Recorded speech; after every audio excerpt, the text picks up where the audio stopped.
Do you use the abdominal crunch machine at your gym? Here are some secret tips that you probably don't know about. Welcome back to Trainer Tip Tuesday. All month long, we're gonna be discussing the abdominal crunch machine that you might find at your gym. Today specifically, we're gonna be talking about how high or low should you position the seat. So a lot of times people just arbitrarily choose their seat height based on what they feel is comfortable. And while comfort isn't something to shy away from, another consideration is how your body matches up with the machine, and specifically how your back feels against a pad here on the machine.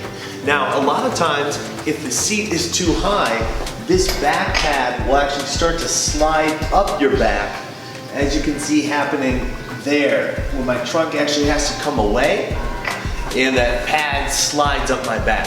So if I were to lower the seat down, say to here,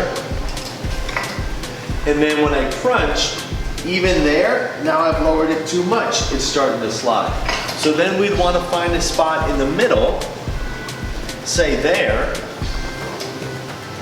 where I crunch, and it stays on my upper back there. So you can see if your seat is too high or too low, that upper back pad on the machine will start to slide, and that's an indication that your seat height likely needs to change. Next time you're at the gym doing the ab machine, take a few reps and play with your seat height to figure out the appropriate height for you so that the back pad doesn't slide along your back.